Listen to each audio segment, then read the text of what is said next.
ಹಿರೇಮಠ್ ಕೊಲೆ ಪ್ರಕರಣ ಮಾಸುವ ಮುನ್ನವೇ ಮತ್ತೊಂದು ಹತ್ಯೆ ನಡೆದು ಹೋಗಿದೆ. ಹುಬ್ಬಳ್ಳಿಯಲ್ಲಿ ಅಂಜಲಿ ಅಂಬಿಗೇರ ಅನ್ನೋ ಯುವತಿಯ ಹತ್ಯೆಯಾಗಿದೆ. ರಾಜ್ಯದಲ್ಲಿ ಕಾಂಗ್ರೆಸ್ ಸರ್ಕಾರ ಅಧಿಕಾರಕ್ಕೆ ಬಂದ ಮೇಲೆ ಕಾನೂನು ಸುವ್ಯವಸ್ಥೆ ಹದಗೆಟ್ಟಿದೆ. ರಾಜ್ಯ ಸರ್ಕಾರದ ವಿರುದ್ಧ ಕೋಲಾರ ಬಿಜೆಪಿ ಜಿಲ್ಲಾಧ್ಯಕ್ಷ ವೇಣುಗೋಪಾಲ್ ಆಕ್ರೋಶವನ್ನು ವ್ಯಕ್ತಪಡಿಸಿದ್ದಾರೆ.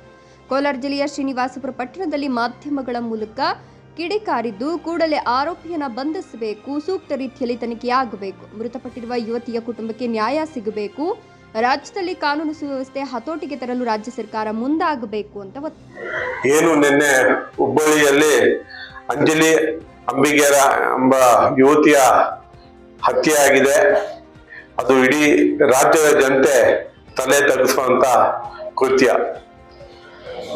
ಕಳೆದ ತಿಂಗಳು ಹುಬ್ಬಳ್ಳಿಯಲ್ಲೇ ಏನು ನೇಹಾ ಹಿರೇಮಠ್ ರವರ ಹತ್ಯೆ ಇಡೀ ದೇಶಾದ್ಯಂತ ಗಮನ ಸೆಳೆದಿತ್ತು. ಅಂತ ಒಂದು ಪರಿಸ್ಥಿತಿಯಲ್ಲಿ ಅಂಜಲಿ ಅಂಬಿಗೇರ ಅವರ ಹತ್ಯೆ ಈ ಒಂದು ರಾಜ್ಯದಲ್ಲಿ ಕಾಂಗ್ರೆಸ್ ನೇತೃತ್ವದ ಸರ್ಕಾರದಲ್ಲಿ ಕಾನೂನು ವ್ಯವಸ್ಥೆ ಹದಗೆಟ್ಟಿದೆ ಅನ್ನೋದಕ್ಕೆ ಸಾಕ್ಷಿ.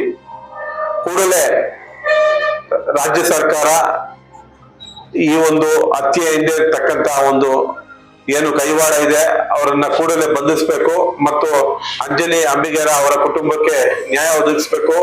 ರಾಜ್ಯದಲ್ಲಿ ಕಾನೂನು ವ್ಯವಸ್ಥೆಯನ್ನ ಸುಸೂತ್ರಕ್ಕೆ ತಂದು ಮುಂದಿನ ದಿವಸಗಳಲ್ಲಿ ಯಾವುದೇ ತರ ಇಂಥ ಅಹಿತಕರ ಘಟನೆಗಳಾಗಬಾರದು ಅಂತ ನಾವು ಕೋಲಾರ ಜಿಲ್ಲಾ ಭಾರತೀಯ ಜನತಾ ಪಾರ್ಟಿ ಈ ಸಂದರ್ಭದಲ್ಲಿ ಒತ್ತಾಯ ಮಾಡ್ತೀವಿ.